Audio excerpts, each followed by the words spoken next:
place really is hard to get to. And, Paimon wasn't the only one who saw that weird thing up there, right? All those eyes inside of it? Talk about creepy.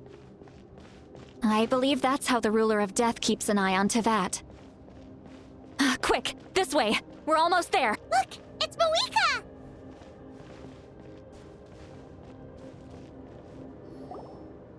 I have grown weary of the endless wait. The fate of this land is of no interest to me anymore. However, you humans managed to meet the expectations of the heavenly principles. For that result, you deserve praise. Moika, as the price for using my power, I shall now bear witness to your death. And with you, the war that your nation has waged for more than 1,000 years shall meet its end. Mawika! You got here sooner than I expected. What are you doing? Closing the final chapter on the plan that has consumed Natlan for 500... No. For the entirety of our history. We've eradicated the Abyss from Natlan, but its power remains in worlds beyond Teyvat. Tremendous and unyielding. Only by completely restoring the Night Kingdom can we defend against its corrosion in the long run. But the architect of the Night Kingdom is near her end. She lacks the power for such a task. And worse still, if her life force is depleted, the rules of Natlan disappear along with her. We have no need for the Ode of Resurrection right now. But it remains Natlan's strongest defense should the Abyss return one day. So, you're planning to... Yes. My plan is to once again place my life within the sacred flame. 500 years ago, I gave my life for the chance to be reborn in this era. A chance to see all my plans to completion. And now, to sustain the Lord of the Night, I will give my life once more. I respect your decision, Mawika. But this method requires an immense sacrifice. The flames of your life force are exceedingly strong. But a life sustained by fire is one destined to die out one day. What will you do then? I've thought about that. With the Abyss out of the picture for now, the Sacred Flame's power will be consumed at a much slower rate. My life force should be able to sustain it for another 200 or 300 years. Future Pyro-Archons will continue to seek new sources of fire. As long as Natlan's legacy endures, the Night Kingdom will survive, impervious to the Abyss. Once again, you place hope in the hands of the future. But the pilgrimage can replenish the power of the sacred flame. We can give it that meaning. Why shoulder this burden by yourself? Because I want the pilgrimage to change. The pilgrimage was an essential part of our struggle against the Abyss, a grand competition full of promise and glory. But it also chained our people to an inescapable destiny. Fear and anxiety have been our constant companions. We knew what the consequences would be if we laid down our arms. Morality left us with no other choice. And so, Natlan became the nation of war. This is where Xbalanque defeated the dragons and granted our people the liberation of their flesh. And now, in the same place, I have the chance to grant them the liberation of their spirit. There will be no war, only competition. One fueled by our dreams for the future, rather than a desperate struggle for survival. A new future deserves a new meaning. A chance to take a definitive step forward. Very noble indeed. But what does any of this have to do with you? You speak of duty, but not yourself. In my eyes, Mawika, you are not inherently special. A child of Natlan among countless others. Yes, the situation is urgent, and the ley lines must be restored right away. But it is too heavy a burden for you to shoulder alone. That is where we differ, Lord of the Night. You see all humans as the same, but I understand what it means to be a leader. A leader is swift and decisive in the face of reality. Someone capable of making the right choice even when there are no good options on the table. Sacrificing the remainder of my life to help Natlan overcome this crisis. That is the right choice. After all, leadership is built on the trust of ordinary people. Without them, there is no Archon. The people look to their leader to make the world a better place and stand up for them when it counts. For that reason, I must see my duty through to the very end. But what about you, Malwika? You still haven't talked about what you want. Is it that unimportant to you? It's not important, Citlali. There is nothing more important than protecting the future we built together.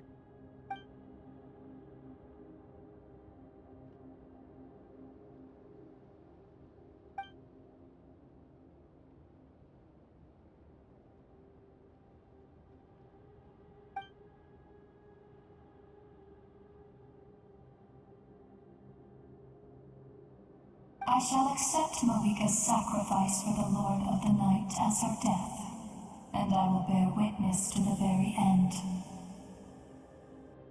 Thus concludes the deal I made with Xbalanque several thousand years ago.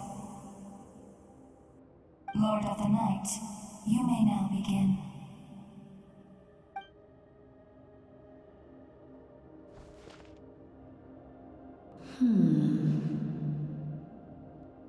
What are you waiting for?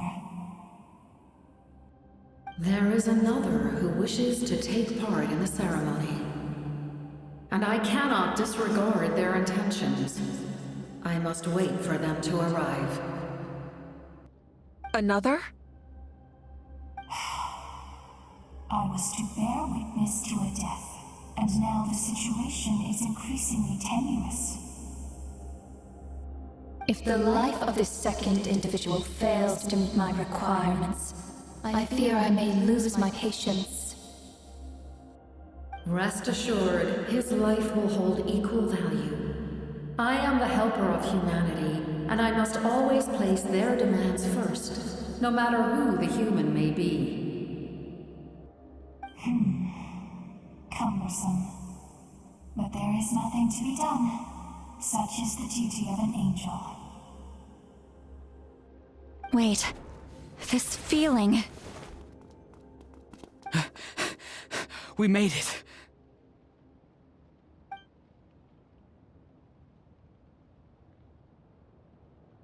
Thank you for showing me the way.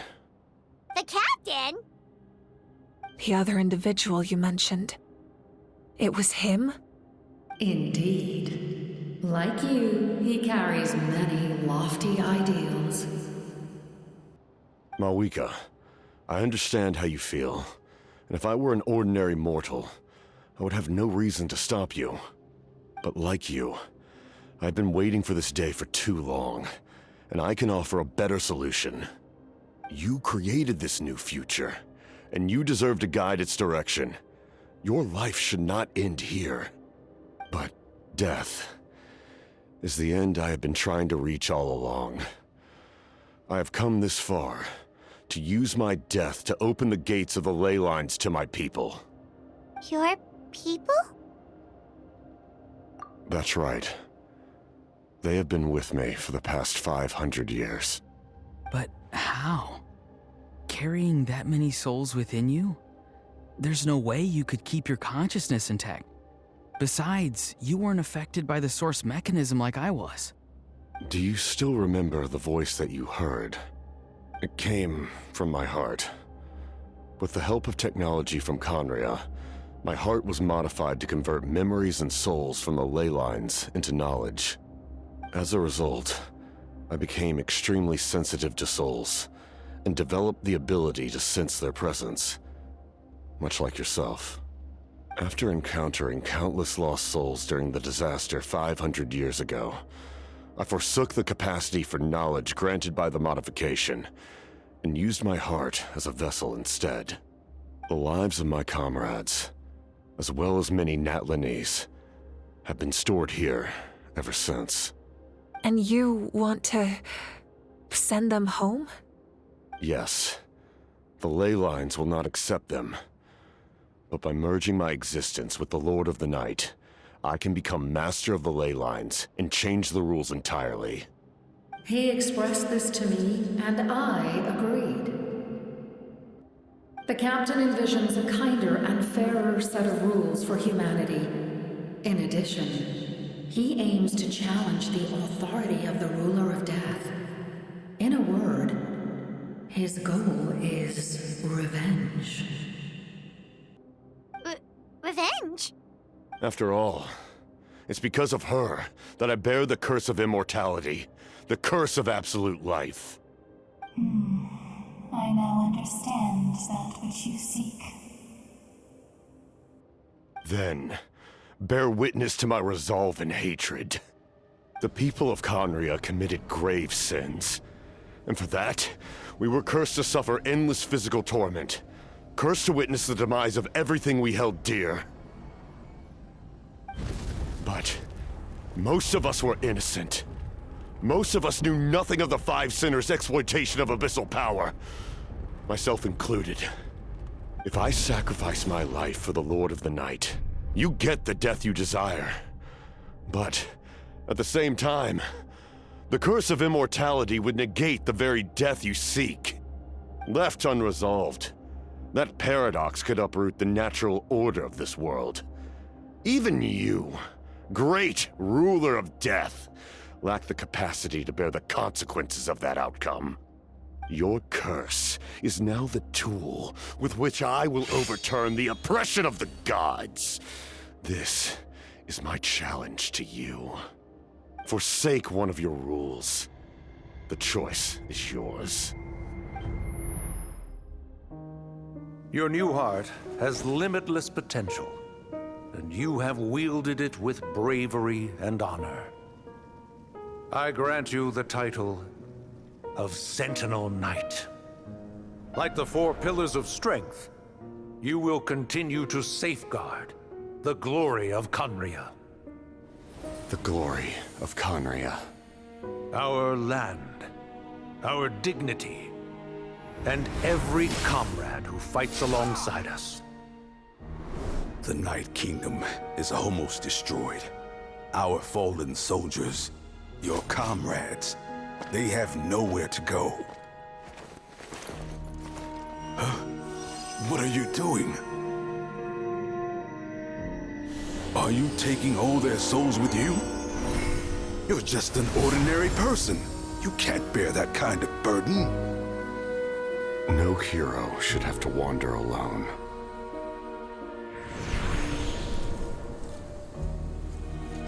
The curse of immortality.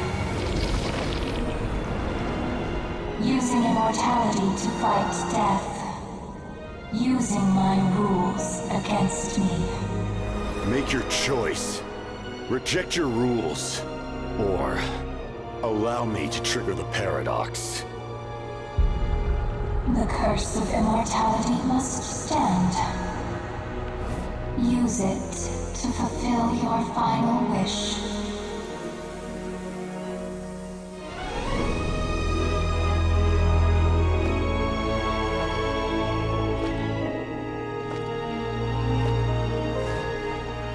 Well fought, my lord.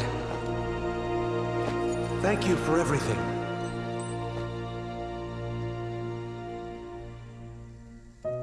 This time, let's go together. Yes. Let's go together.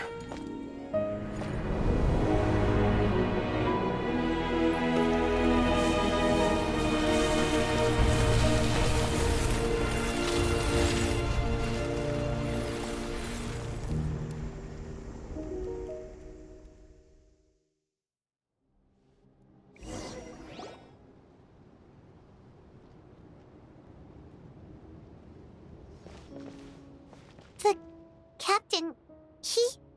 The curse of immortality still exists. Does that mean the captain will never move from this place? Lord of the Night, is the captain still with us? There is no need to pursue traces of him. For those cursed with immortality, release from the mortal coil is the greatest form of peace. Even so, please pass on my gratitude. His long journey has finally come to a close. I suppose this is a happy ending for him. I cannot imagine how much pain he endured over the past 500 years, or how much strength it took to never stray from his goal. There's something I've been trying to figure out. I don't think I ever saw him sleep. I tried to ask him about it on the way here, but he didn't answer. Just like always, he never talks about himself. It's probably due to the voices. When souls merge in a single being, their voices echo endlessly through the mind. Souls that retain memories of their death often scream and wail in despair. Considering the number of souls inside him, that effect would be even greater. So, over the past 500 years, he didn't sleep? At all? Without experiencing the curse of immortality, we will never truly know his agony. But I can see why his hatred for the ruler of death was so strong. In the end, he used that immortality to his advantage, and granted the Lord of the Night eternal life by fusing his existence with hers. Well fought, Captain.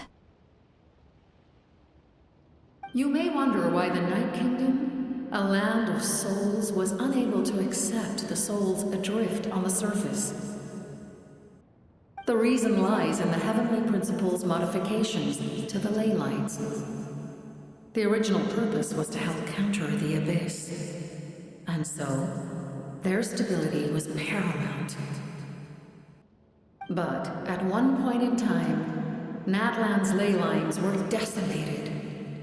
Even after reconstruction, the rules needed for the Ode of Resurrection made it impossible to reconnect the ley lines to other nations.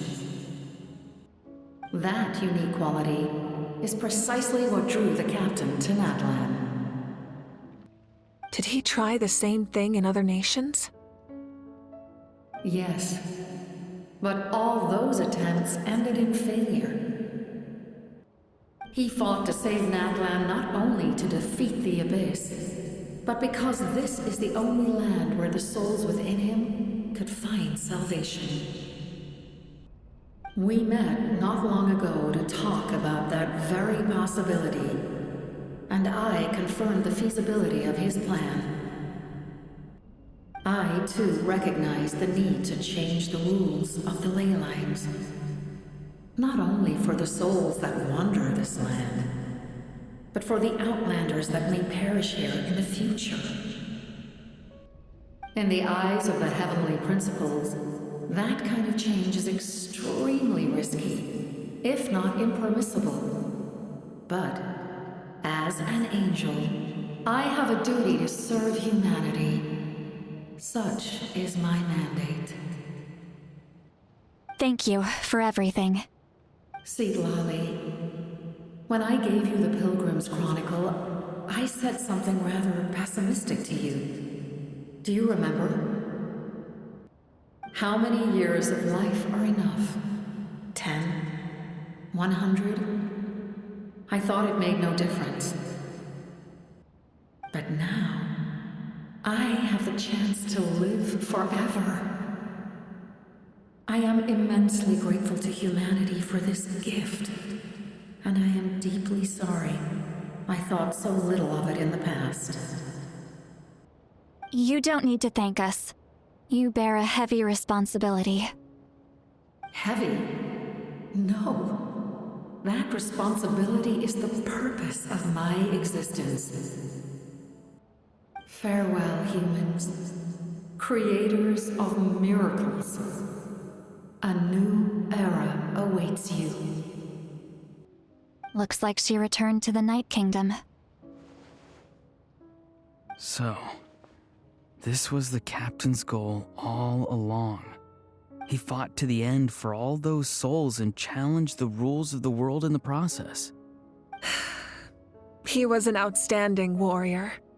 He took on a burden that was meant for me and even brought about a better outcome.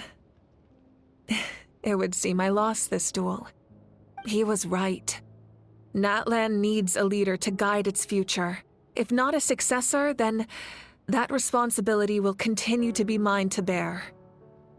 But for now, let us pay our final respects to this fallen hero.